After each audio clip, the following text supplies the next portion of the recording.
Bienvenue à notre point trimestriel. Une fois de plus, Greg Hirt, notre Global CIO Multi-Asset, se joint à moi. Bonjour Greg. Bonjour. Greg, il se passe beaucoup de choses sur les marchés en ce moment. Quels sont les événements clés pour les investisseurs? En effet, il se passe beaucoup de choses sur les marchés. Il est très important dans cet environnement de faire le tri. Premièrement, la question des droits de douane reste d'actualité.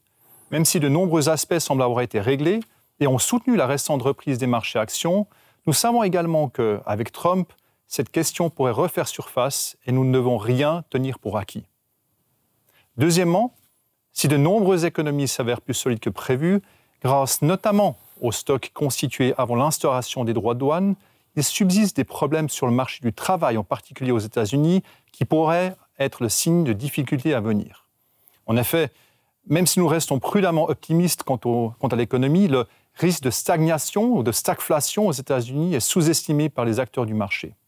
Et troisièmement, l'attention continue que porte l'administration Trump à la Federal Reserve et à d'autres institutions également pourrait avoir des conséquences imprévisibles et sera suivie de près par tous les acteurs du marché, en particulier sur le marché des bons du Trésor américain. Greg, vous avez évoqué le risque de stagflation. Comment votre opinion sur les obligations a évolué? Aux États-Unis, nous privilégions les opérations visant à tirer parti de l'accélération des écarts de rendement et évitons de prendre des risques liés à la duration. En ce qui concerne les obligations d'État japonaises, la hausse de l'inflation et également l'incertitude au sommet du gouvernement font que certaines inquiétudes persistent réellement. Les positions importantes des assureurs-vie aussi sur la partie longue de la courbe japonaise pourraient également avoir un impact sur les prix s'ils devaient diversifier leurs placements. Maintenant, en Europe, nous adoptons sans surprise une approche prudente vis-à-vis du marché français pour l'heure, tandis que les bunds allemands restent attractifs comme couverture, grâce à des émissions plus importantes qui vont diversifier le marché. La Suisse, mon pays, reste également solide à cet égard, même si le marché manque de liquidités pour les investisseurs institutionnels. Merci Greg. Vous restez globalement optimiste sur les actions. Qu'est-ce qui motive votre sentiment? Notre optimisme repose davantage sur la dynamique des marchés à court terme, également la solidité des bénéfices, en particulier dans le secteur technologique, que sur les fondamentaux de l'économie dans son ensemble. De plus, la faible volatilité nous a permis de prendre des risques tout en couvrant des risques extrêmes à un prix relativement modéré.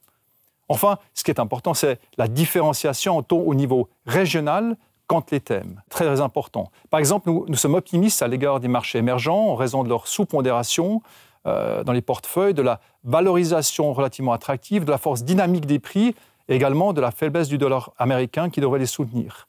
Au contraire, nous sommes plus prudents dans notre surpondération des États-Unis tout en traitant le secteur technologique séparément. Merci Greg. Et qu'en est-il des devises? Alors, réellement, l'indépendance des banques centrales est essentielle à nos yeux et nous craignons en effet que le dollar américain ne souffre davantage des développements potentiels aux États-Unis. Néanmoins, les opérations de carry trades continuent de soutenir le dollar, donc les différentiels de taux, ce qui entraîne une détérioration plus lente et à plus long terme du billet vert. En revanche, de nombreuses devises des marchés émergents sont généralement prometteuses en raison de la discipline monétaire et budgétaire, ainsi que la croissance du PIB dans ces pays et de leur productivité. Il s'agit toutefois davantage d'un thème stratégique à moyen terme pour nous, et nous sommes très actifs en termes de sélection des pays dans ce domaine. Finalement, en ce qui concerne le yen, nous avons réduit notre exposition à un niveau neutre, compte tenu des problèmes déjà mentionnés. Enfin, un sujet récurrent pour nous ici, l'or.